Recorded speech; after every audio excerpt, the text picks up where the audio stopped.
Welcome to Freelance Sucks. Here we discuss the dark side of freelancing about which nobody usually talks out loud.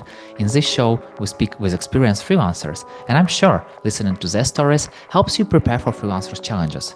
My name is Yuri, I'm a community builder at Code Control and 9am.works, and my guest is Adrian Ashton, a freelancer with over 20 years of experience in enterprise, social impact, and policy development, who guides organizations and individuals through uncertainty and helps them see the light at the end of the tunnel. So, welcome, Adrian. Thanks, you. I'm not sure with that introduction. I'm not sure if we shouldn't be whispering because this is things people don't talk about, or I should be feeling I'm a savior and I'm the salvation. Yeah, I'm the light at the end of the tunnel. I will heal you all. It's gosh, I'm not quite sure. We'll figure this out through the conversation. Where I'm supposed to sit on that. You never know. You never know. You know, sometimes one word can make so great ripple effects that you will never know, and sometimes the whole speech can go one ear and then just left through the other. So let's find out. And for you, what is the most challenging part of being a freelancer? The most challenging part of being a freelancer is the lack of security. So if you've listened to any of my conversations sort of in this wider series or elsewhere, you'll know that I always advocate that as freelancers, we should build up some kind of savings to help kind of even out our money. So, but that lack of security of saying we have no guarantee of work. If we do win the work, there's no guarantee the client will not cancel it partway through.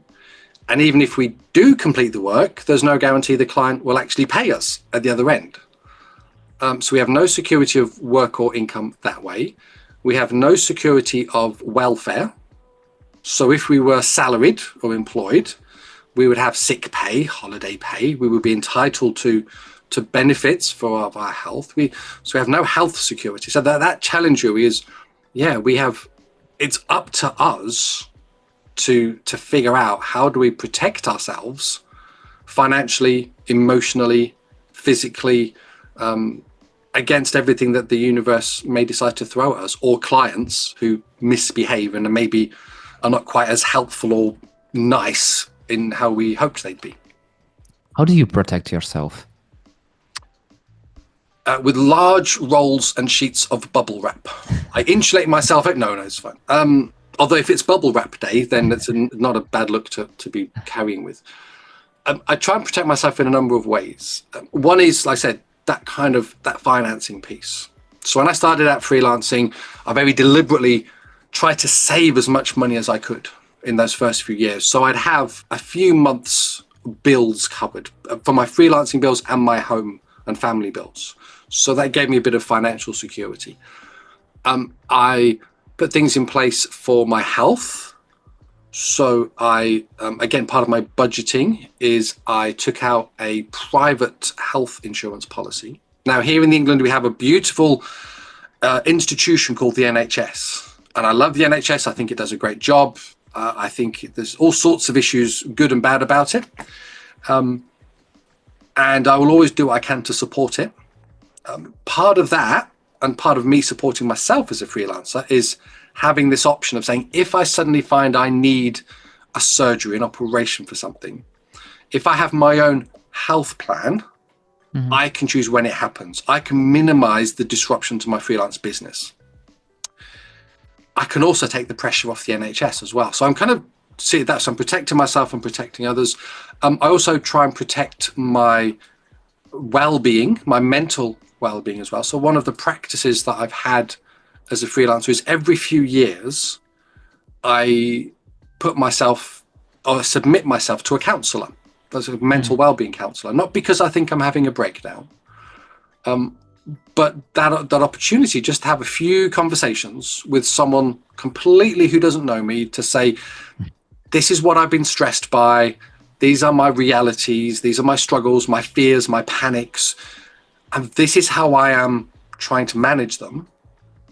Does this seem healthy and safe enough? Are there things that I can do to further build on that? And then there's that social bubble as well, in terms of protecting myself, protecting myself from myself. As freelancers, we live in our own bubble. Yeah. Okay, We don't have regular conversations with colleagues in a workplace who can say to us, oh, don't be silly, you're just overthinking that one. Very easy to kind of get trapped in our head. So I try and be part of different communities. So there are communities like Freelancers Unite UK, Being Freelance, IPSI and others, where there are opportunities just to every so often either sort of spend an hour online with other people, just kind of chatting, having those reflections. But then also conversations, podcasts like this are a great way to kind of reflect, just kind of say things out loud. And then something that I do very occasionally, not as much as I'd like to, I have a practice as well in terms of protecting some of that mental well-being, so that decompressing. I call it CPD. CPD. Now, most people here in the UK would, if they go, oh, that's continuing professional development. I go, yeah, kind of, but not for me. For me, the letter CPD mean convivial, procrastinated drinking. So every so often I try and go to a pub with a trusted fellow freelancer or two, and we have a few beers, and we just kind of chat about some of the clients we've been working with anonymously. Okay, no names are shared. Yeah. Just to kind of go, this worked really well and I'm really happy, and to make sense of it, or this worked really badly. Was it something about my systems and processes, or, a client's tried to sue me? Who can I talk with about that to make sense of it? So those are the kind of the ways that I try and think about how I protect myself. Those things have taken, I've built them up over the years. They work to varying degrees. It sounds like both wins and fuck up nights all together, combined. Yeah, definitely. As always, beer is the cause of and solution to most of our problems. Oh, I can't stop that. But yeah, it's definitely a part. Usually it's a part of solution. What is the most time-consuming thing you must deal with as a freelancer, except for professional part itself? So as a freelancer, there is, someone shared to me years and years ago, they said, as a freelancer, you have to think of your time in thirds. So you spend a third of your time delivering work to clients. You spend a third of your time looking for the next work and doing your admin. And you spend a third of your time investing in yourself and your professional development. So you cost your time on thirds as well. I thought that's kind of easy, but what struck me is that assumes that freelancing is all you are as a person. You have nothing else going in your life. So for me, I think the thing that sucks up most of my time, this is another freelancer I know called Tom Jepson. So shout out to Tom if you're listening. Go look him up, subscribe to his email list and his Substack. Really interesting stuff, particularly if you're a D&D master as well. Anyway, he kind of did a post in his newsletter a while ago about mapping your time. So he had this thing about, how do you spend 24 hours? What's your typical 24 hours as a freelancer? And I found it really interesting because what I've realized is I do this as well. So most of my time, the biggest use of is sleeping. Which is kind of reassuring. And then the next biggest chunk of my time that I have as a freelancer is my family, because I have adult children, I'm married, but because of various circumstances, I am the sole unpaid carer to 3 immediate family members. And I'm not eligible, and they're not eligible for any support with that as it goes along. So a large part of my time as well, I think, as a freelancing is supporting my family's needs in every day in the moment, and then also constantly thinking about how do I keep changing my schedules, because their needs are changing, clients' needs change. So we can make a plan to go, on these days I calendar block these times. Time blocking is a really good practice. I've always done it all my life, but you have to be prepared to let it go sometimes and say, sometimes you've got to let it slip. And if you do, when do you move it to, and how do you stop it becoming a domino effect, which is because that's delayed or that's been missed, it's now creating a compound, huge cataclysm of the kind of chain reactions. What is the most nerve-wracking thing you must deal with as a freelancer? The most nerve-wracking thing that I've found as a freelancer, which I've gotten better at, I think, is when clients ask me how much it's going to cost. Because again, this is I think it's probably more a British cultural thing. In Britain, we are rubbish about talking about money. We're having grown-up conversations about money. So it's always, and I know many other freelancers here in the UK who really struggle with this point of how do we value our time? How do we kind of assure the client that we really are worth this much money every day? And I've been in the position where in my early days of freelancing, I used to be laughed out of the pitch room by clients who said, you are way too cheap. You cannot be a serious professional if you only charge that much. I've had other clients who've very politely said, well, that sounds great. We'd love to work with you, but we simply cannot afford anywhere near that rate to go there as well. So that nervous part, until you kind of say, I'm going to show you mine now, very rarely will clients show you theirs in terms of understanding that kind of really core part of the relationship, which is how much are they going to pay you? And is that enough for you? And if it isn't, how do you manage that? So that's, I think, the nervous part. Other freelancers I know, again, is that where's the next work coming from? How do we kind of build it up? So again, when I started out freelancing, I thought carefully about what are the things that I'm going to panic about. Finding work was one of them. So I built my business model to accommodate for that. So as a freelancer, I'm an approved provider with universities, government business support programs, and similar things. So in theory, there are lots of places that are trying to find me work already. They may not pay me as much, but it helps give an assurance of a flow of work into the future. So the things that panic me, I've always thought about them. Why are they panicking me? What can I do to fix that? And it may not be a great fix, but it's good enough for now. You know, when you were talking about, I'll show you mine, you show you your, and you show yours, and I can it's imagine. Not that kind of podcast, kids. This is I can imagine like you are writing on the small piece of paper your amount, and client writes their amount, and then you are just simultaneously showing it to each other. And still, how do you talk about your rate to a client? Yes. So some of it's really interesting. So I think, again, when I started out, I really wasn't sure. But again, just to put this in context, when I started out freelancing, the iPhone did not exist. Okay, we had to use sharpened bones and scratch messages on stones and throw stones at people to message them. So there wasn't a lot of information as freely available as there is now. And so one of the things that I've done with thinking about that rate is I've started to benchmark myself.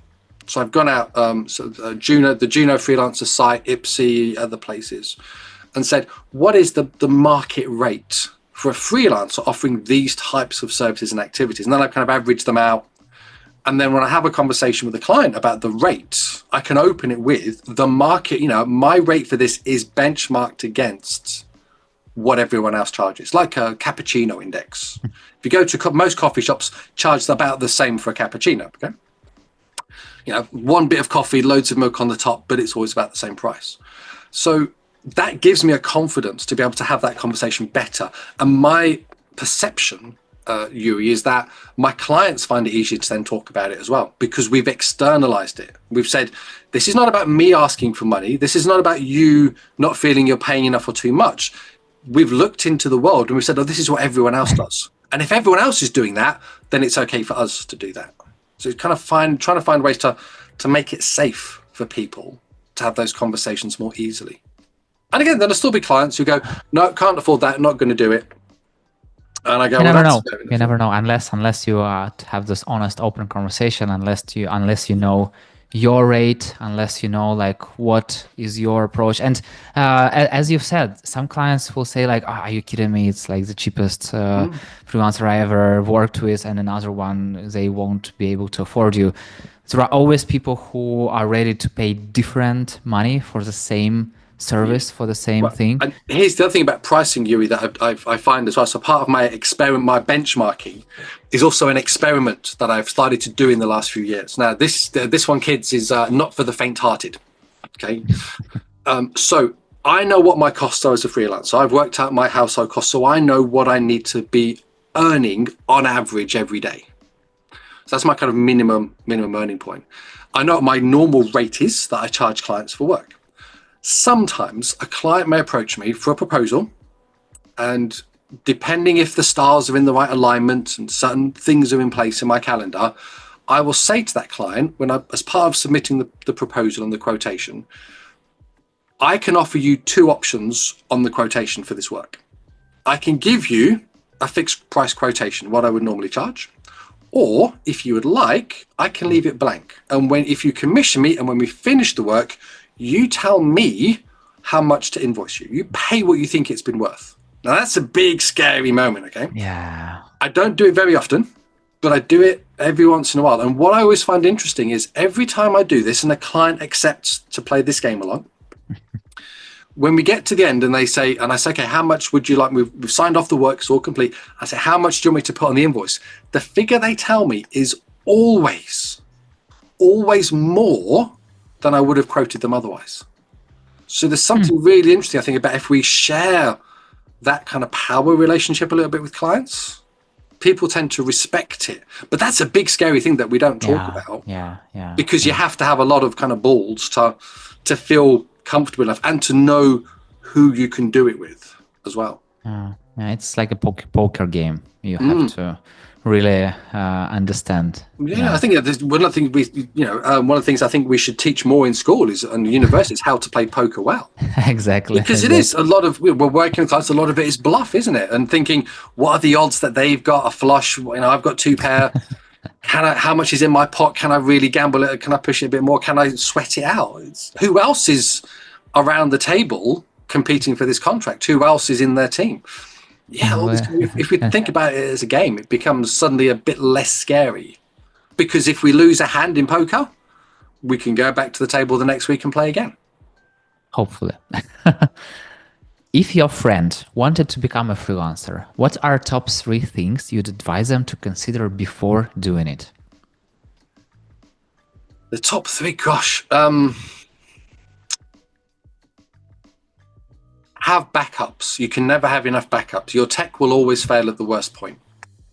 Okay? Your battery will always run out of charge at the worst point. So have backups for your tech. That's a really key thing. That's number 1. Number 2, budget hard for yourself. And I don't just mean in terms of your freelancing costs, your living costs as well. So don't expect that there will all be kind of sunshine and light as it goes, in terms of, for the first bit at least. I think the third thing as well will be, and this is going to, again, this is the kind of the bit that we don't talk about a lot. Revise and reconsider your expectations for what makes a good life for you.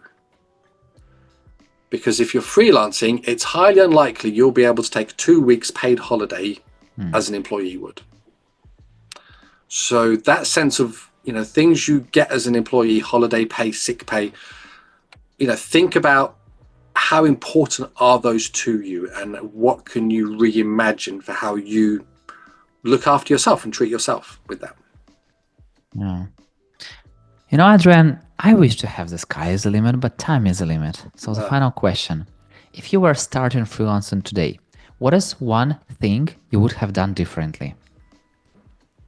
Only one thing I would have done differently, gosh. Charged more from the start. With hindsight, I didn't charge my clients enough. And that meant my earnings were less than they could have been, so I personally struggled more. It also meant that I lost work because my rates were too low. And if your rates are too low, the client may see that is a sign you are not that good. You're kind of bargain basement, so they're not going to look on you favorably. So I feel like it's also one of the scary moments, because freelancers think that if they will charge more, they will lose clients, but they also forgetting that they are losing better clients because of charging less. And it's like very, very important point. So Adrian, thank you so much for sharing your experience and having such an open conversation. That's a pleasure. And thank you so much for listening. If you like the show, hit the like button, 5 stars, and share it with your friend. That's it. We're done. See you in the next episode.